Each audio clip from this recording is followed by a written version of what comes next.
What is going on, everybody? Welcome back to the channel. After Sound here, bringing you Splinterlands content every single day. We also stream right here on this channel every Tuesday, Thursday, and Sunday morning, so come by and say hello. All right, guys, I want to talk about promo cards because if you listen to the People's Guild podcast episode with Matt, shout out to People's Guild for hosting a fantastic episode with Matt.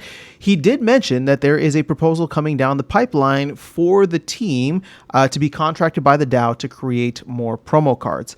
And I'm looking at this as an opportunity to lock up SPS, to give SPS direct utility right now.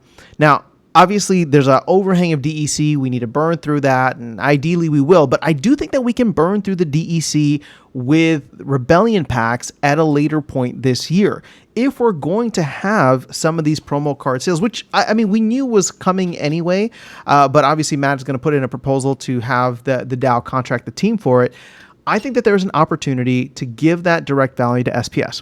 Now, hear me out. These are just rough numbers here, and we don't know all the details in terms of what Matt has planned for the sales themselves, the promo sales. But let's put it this way: I always use Zerial as the barometer, right? Just because it's the most conservative, it was the worst performing of all of the promo card sales so far.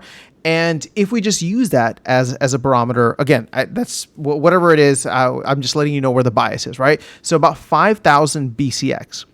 Now, if we were, and this is where it gets interesting, right? If we were to value SPS at a penny, which it is not, right? It is actually 40% below that. So we're giving it a boost of like, I don't know, 50, 55% boost. But if we were to value it at a penny, my thought is, take it and charge, let's say you're going to charge $10 per BCX for a legendary, which is actually cheaper than Baron Fayette, right? When that was sold.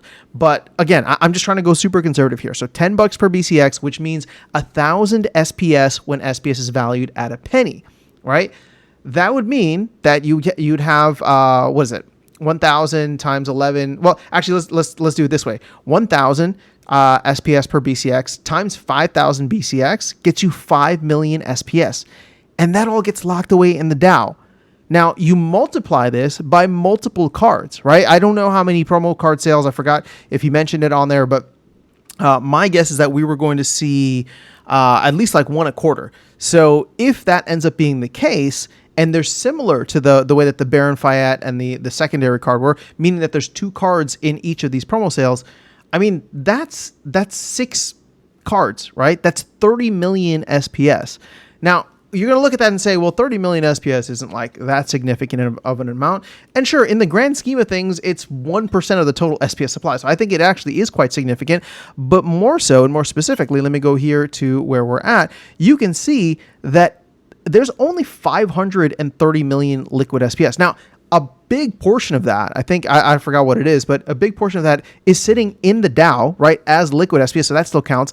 Another portion of that is sitting in all of the different liquidity pools. So in terms of actual liquid SPS, I mean, we could be looking at, I don't know, maybe 1/10, 1/15 of the overall supply, of the overall liquid supply right now.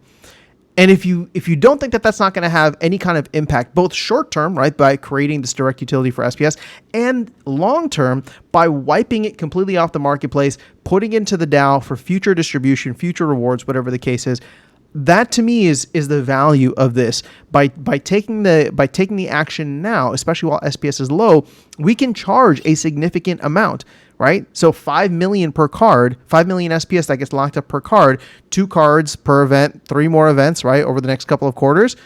That's not insignificant. That's 30 million SPS. And here's the thing. If it sells higher than that, right, meaning we do more than 5,000 BCX, I mean, that's even more SPS that gets locked up in the DAO. To me, it's a win-win in the short term. It's a win-win in the long term. So again, I'm just putting this out there as something that I believe is worth considering. Now, again, the biggest detraction from this, the biggest opponent to this would be the fact that we just have too much DEC. And this would be the time to lock up DEC or burn DEC. And I get that, right? But at the end of the day, I think DEC is kind of screwed for a little while. We have way too much in terms of what's already out there. We have way too many reward cards that are being printed. We have way too many folks that are just going to dump back on the marketplace. And so this to me is an opportune time to say, hey, let's just price these specifically. And we get to choose that, right? Because this is going to be contracted by the DAO. Let's price these in SPS. Let's give SPS actual utility, right? Actual direct utility, and fund the DAO long term and pay the team, right? So everybody's winning here. And as I said in a previous video, and I've covered this for a while, it's not going to take that much DEC to, sorry, I shouldn't say it that way. It's not going to take that many pack sales, in my opinion, to lock up the necessary DEC and create demand for DEC to get us back to peg. Now, granted, there's still a lot of reward cards out there that can be burned, that probably will be burned at some point, especially as we get closer to peg. But if we do have some kind of moment towards the end of the Rebellion sale where speculation comes in, or new players come in, or a combination of both, where people just want to go in and make sure that they have some of these Rebellion cards before it goes out of print, that's a lot of DEC that gets locked up in the DAO as well. And this is why I'm saying I'm not as worried about DEC in the long run. In my opinion, I don't know that we're going to get back to to peg for DEC until we get closer to the end of the Rebellion sale. So in the meantime, while SPS is low, while SPS is struggling, value it at a penny, right? So for the people holding it or the people that are buying it, will help push it back up to a penny if there's proper demand, and then sell it that way, right? Sell it that way. Lock it up in the DAO. I don't know. To me, it's again, I don't want to say it's a no-brainer, but it definitely seems like a win-win all around for the community, for the DAO, for the team, and for the ecosystem.